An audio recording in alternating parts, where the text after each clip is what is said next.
2 Bravo 2, you copy? May kailangan ka ba o ano?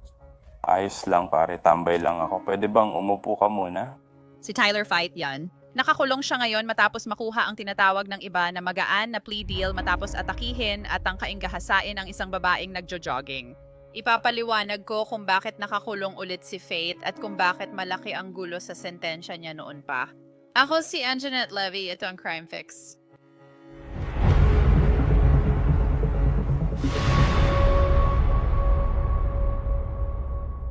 Si Tyler Fate ay nagpalipas ng huling gabi sa kulungan sa Orange County, Florida. Yan ay sa Orlando matapos siyang mahuli dahil sa paglabag sa probation niya. Ngayon maraming lumalabag sa probation at hindi namin iyon sinasabi sa inyo.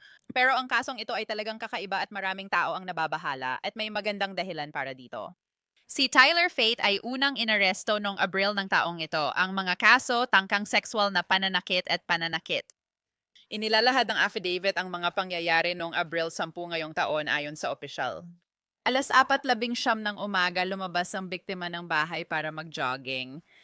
Bandang alas 4:28 ng umaga, habang papunta sa Hilaga sa tapat ng 1800 Northumberland Avenue, siya ay tinadyakan ng isang hindi kilalang puting lalaking suspek na kalaunan ay nakilalang si Tyler Fate. Inilarawan ng biktima ang tinadyakan siya na parang may nag-abot ng braso at tinamaan ang kanyang dibdib at leeg na naging dahilan para siya ay tumumba at bumagsak sa kanyang likod. Ayon sa detective, sinabi ng biktima na nilabanan niya ang lalaki. Nang siya ay nakahiga na sa kanyang likod, nagsimulang lumapit si Faith at sinimulan siyang sakyan. Habang sinimulan niyang sipain siya at sumigaw ng malakas. Si Faith ay sumusugod papalapit sa kanya gamit ang kanyang mga kamay at tuhod na malapit sa kanya. Sa sandaling iyon, natakot ang biktima na siya ay gagahasain at hindi niya hinayaang tuluyang sakyan siya ni Faith dahil sinisipa niya ito. Habang siya ay nasa lupa, nagsimulang ngumiti si Faith at umalis sa lugar dahil sa malalakas na sigaw na ginagawa ng biktima. Agad siyang tumakbo pahilaga sa Northumberland Avenue at huli niyang nakita si Faith na tumatakbo pa silangan sa West New Hampshire Street. Ayon sa pulisya, nasugatan ng biktima na may galos sa kanang siko at hiwa sa ibabang labi. Nagpatuloy ang salaysay. Inilarawan ng biktima si Faith bilang puting lalaki, mga 5 siyam ang taas, may maikling buhangin blonding buhok, suot ay mapusyaw na asul na hoodie, puting panloob, maitim na pantalon at maitim na backpack. Alas 6 ng umaga, nag-ikot ang pulis sa lugar para maghanap ng video surveillance at marami silang natagpuan. Nakipag-ugnayan ang mga pulis sa residente sa 1800 Northumberland Avenue na nakapagbigay ng Nest camera video surveillance ng insidente. Ang mga sumusunod ay nakita sa video surveillance. Naglabas ang Orlando Police ng screenshot mula sa surveillance video ng suspect na naglalakad sa isang kapitbahayan na kalaunan ay tinukoy nilang si Faith. Ayon sa affidavit, noong Abril 4, 2025 bandang 4:28 ng umaga, isang lalaking puti na suot ang damit ni Faith ang tumakbong pahilaga sa likod ng puting Lexus SUV. Maya-maya maririnig mo ang malakas na sigaw ng biktima. Ilang segundo lang ito nangyari tapos nakita ang biktima na tumatakbong pahilaga. Dapat tandaan na may nahanap na video surveillance sa West New Hampshire Street at Yates Street sa panahon ng insidenteng ito. May mga video na nagpapakita kay Faith na naglalakad sa lugar. Nakatira si Faith sa West New Hampshire Street, 2 bahay sa silangan ng pinangyarihan ng insidente. Alas 8:45 ng umaga, kinontak ng Orange County Sheriff's Office si Faith sa Illinois Avenue at Miller Avenue. Nakasuot pa rin si Faith ng parehong damit mula sa insidente ayon sa biktima. Tugma rin kay Faith ang mga katangiang binanggit ng biktima. Inaresto si Faith at dinala sa punong himpilan ng pulisya ng Orlando. Binasa kay Faith ang Miranda rights at pumayag siyang makipag-usap sa investigador. Itinanggi ni Faith na nasa kanilang lugar siya at sinabi niyang nasa Winter Park, Florida siya ayon sa pulis. Sinabi ni Faith na masakit ang kanyang kanang bisig na parang may yumurak dito habang siya ay natutulog. Sa parehong gabi at naniniwala ang mga pulis na sumakit ang kanyang braso dahil sa pagharang niya sa biktima. Inaresto nila si Faith gaya ng sabi ko.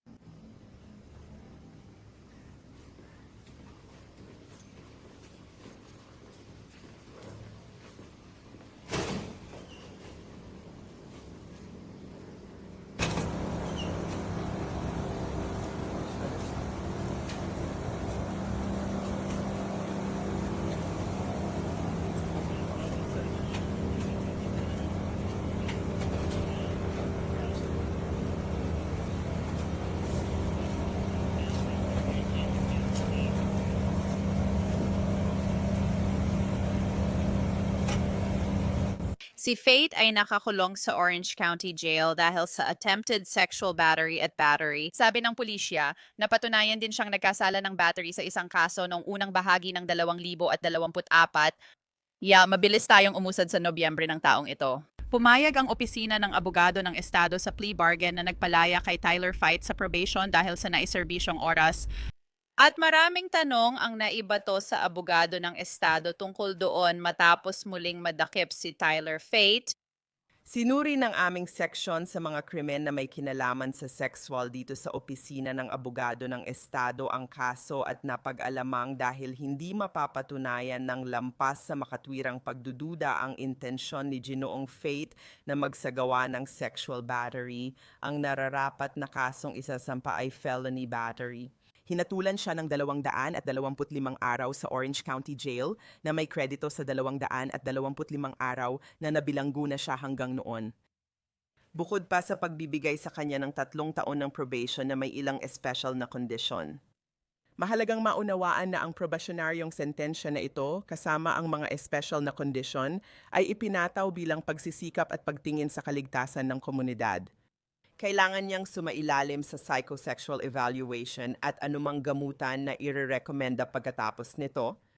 Hindi siya pwedeng makipag-ugnayan sa biktima o bumalik sa loob ng 3 bloke mula sa pinangyarihan. Ayon kay State's Attorney Monique Worrell, pumayag ang biktima sa kasunduan kaya napunta si Tyler Fight sa probation at nakalaya. Pero nagkaroon din ng administratibong pagkakamali sa kinukwestiyong kaso ngayon. Habang ang taga-usig sa kasong ito ay nagkamali sa pagpigil ng paghatol, na nakita ko na sa tingin ko ay tila isang bagay na ikinababahala ng karamihan. Mahalagang tandaan na ang pagkakamaling iyon ay hindi nakaapekto sa hatol o sa katotohanang si Ginoong Faith ay nahatulan bilang kriminal. Kaya ganito kung paano inakusahan si Tyler Fight ng paglabag sa kanyang probation. Ayon sa probation officer, binago niya ang tirahan noong Nobyembre 20 nang hindi ipinaalam sa probation. Sinabi ng lola ni Tyler sa probation officer na ayaw na niyang patirahin si Tyler dahil sa sakit nito sa pag-iisip. Sinabi ng probation officer na hindi siya dumalo sa psychosexual na pagsusuri noong Disyembre 9. Natagpuan siya ng pulisya noong Disyembre 15. May kailangan ka ba o ano? Ayos lang pare, nagpapalipas lang ako ng oras. Pwede mo ba akong samahan at umupo ka muna? Makukulong ba ako? Umupo ka. Alam kong makukulong ako. Umupo ka. Makukulong ba ako o ano? Ilagay mo ang mga kamay mo sa likod. Ikaw ba si Taylor? Ha? Taylor? Oh, Sige, bakit ako inaaresto? Nasa probasyon ako. kausapin kita mamaya. Hindi ako nagbibiro kapag mag-isa lang ako, ayos. Ha? Charlie Dos Sais, secured na ang isa. Alam mo, kung may nakaligtaan, mapapasama ka. Sige, ayos ka na. May identification ako sa medyas ko pero yun lang. Ay hindi, ayan, hawak mo na ang identification ko. Umupo ka muna at i-check ko ang yung... Pasensya na, kailangan ko lang tingnan ito. Pwede mo ba buksan?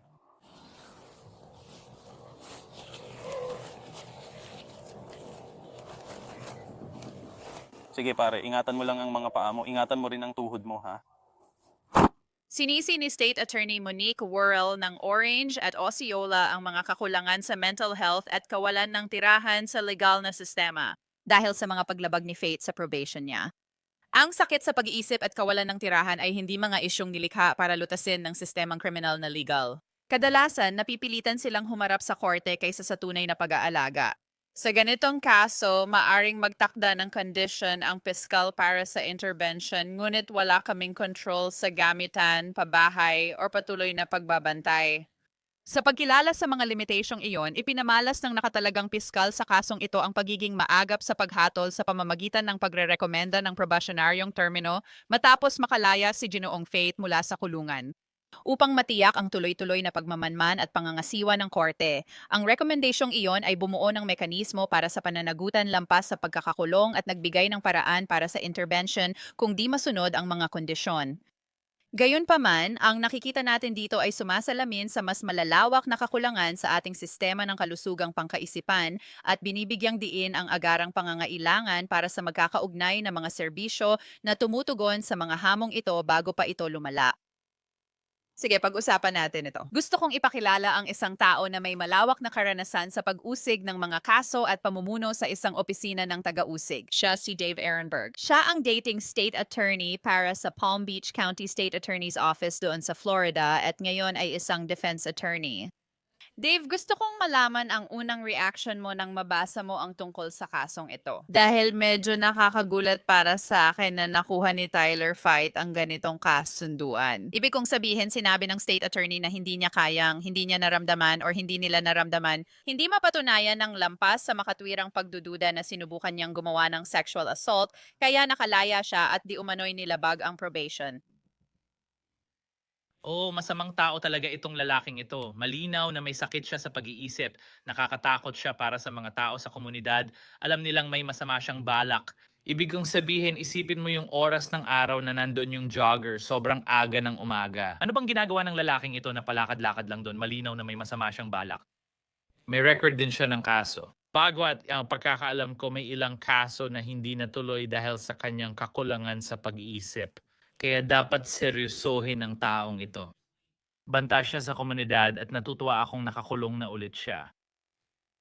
Alam mo, ang nakakabahala para sa akin ay, pabor ako sa gamutin natin ang sakit sa pag-iisip. Puntahan natin ang ugat ng problema dito. Pero kung hindi magagamot ang sakit sa pag-iisip, pwedeng lumala ang situation at ugali ng tao. At kahit na may sakit ka sa pag-iisip, alam mo, pwede pa rin siyang gumawa ng krimeng sexual.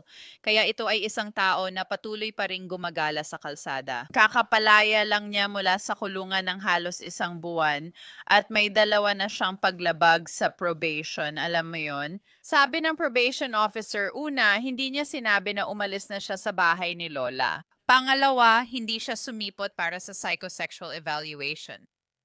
Nakakabahala ang mga bagay na yan dahil hindi nila alam kung saan siya hahanapin tapos hindi pa siya sumipot sa isang napakahalagang evaluation.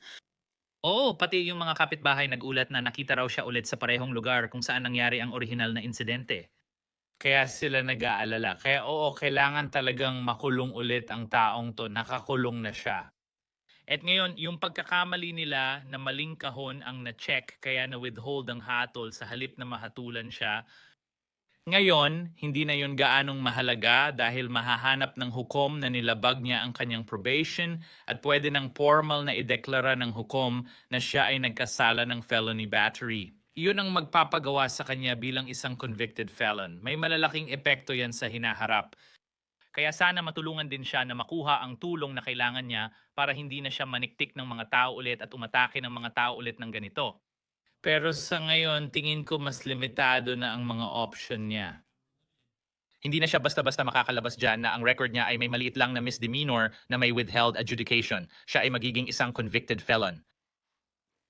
Sa press con, sinabi ni Monique Worrell, alam nyo convicted felon na siya. Kaya yung clerical error or yung prosecutor na nagkamali sa record, hindi naman daw talaga mahalaga yon. Parang pakiramdam ko tinatakpan niya ng kaunti. Yung prosecutor na nagkamali sa isyong yon.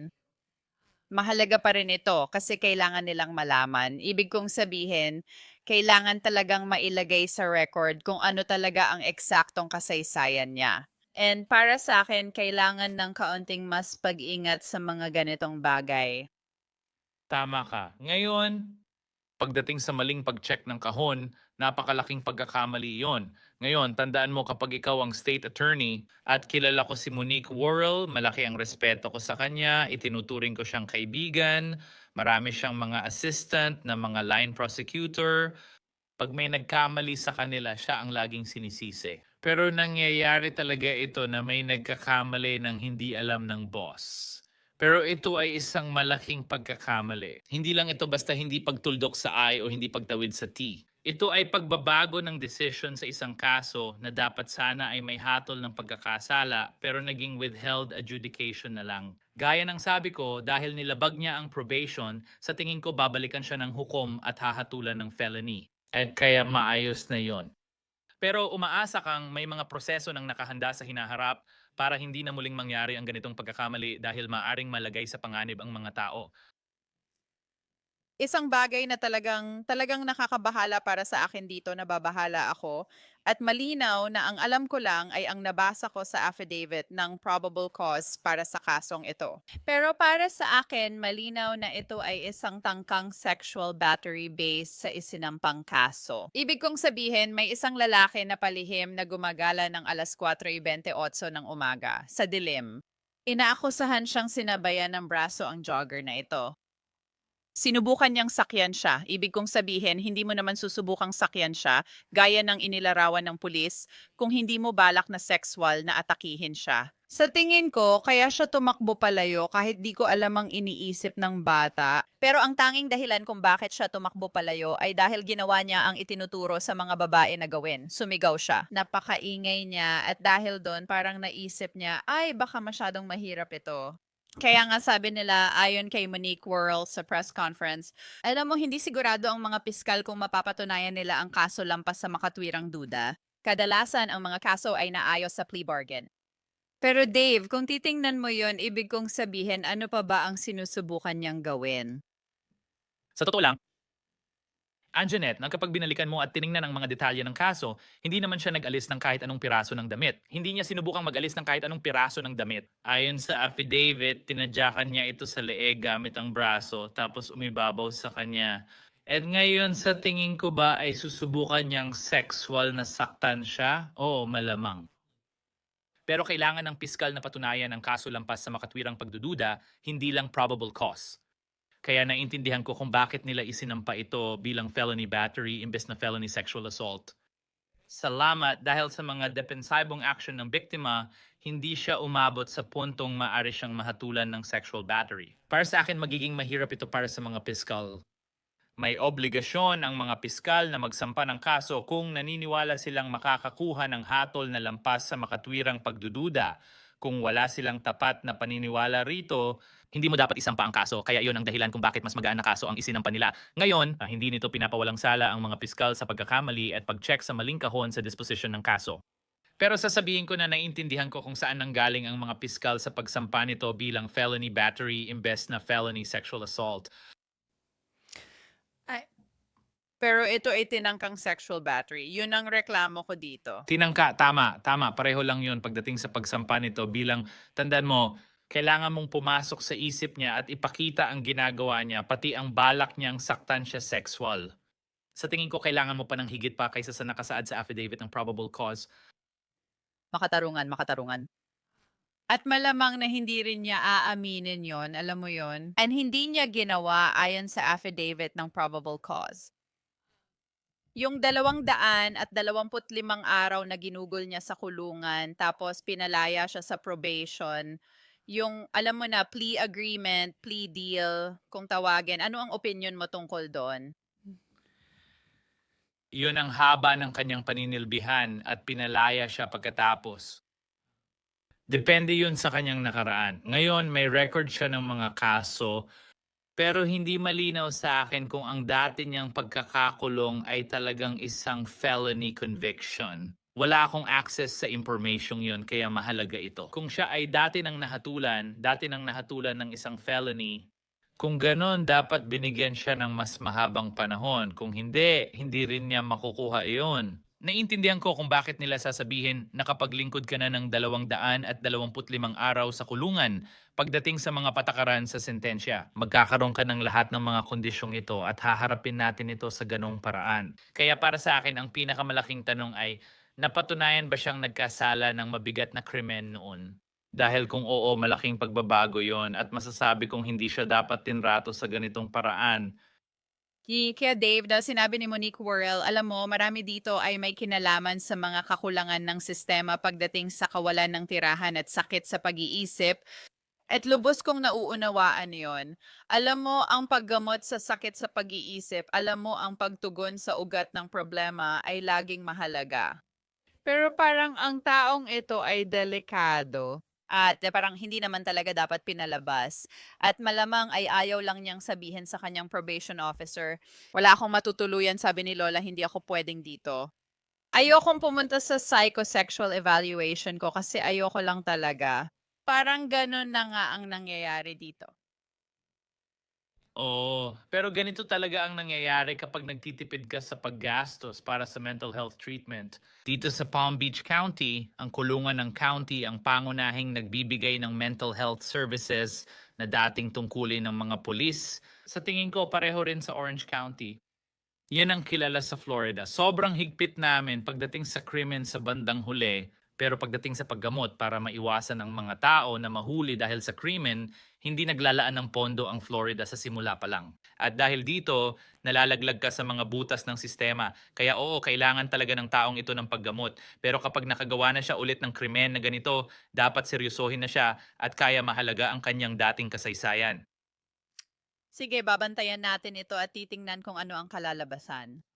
Talagang seryoso ang kasong ito at nakababahala talaga. Maraming salamat, Dave Ehrenberg. Salamat, Anjanette. Nakatakda si Tyler Fight para sa arraignment ng kanyang paglabag sa probation sa ika-22 ng Disyembre, kaya abangan ninyo ang mangyayari doon. Yan na ang lahat para sa episode na ito ng Crime Fix. Ako si Anjanette Levy. Maraming salamat sa pagsama sa akin. Magkikita tayo ulit dito sa susunod.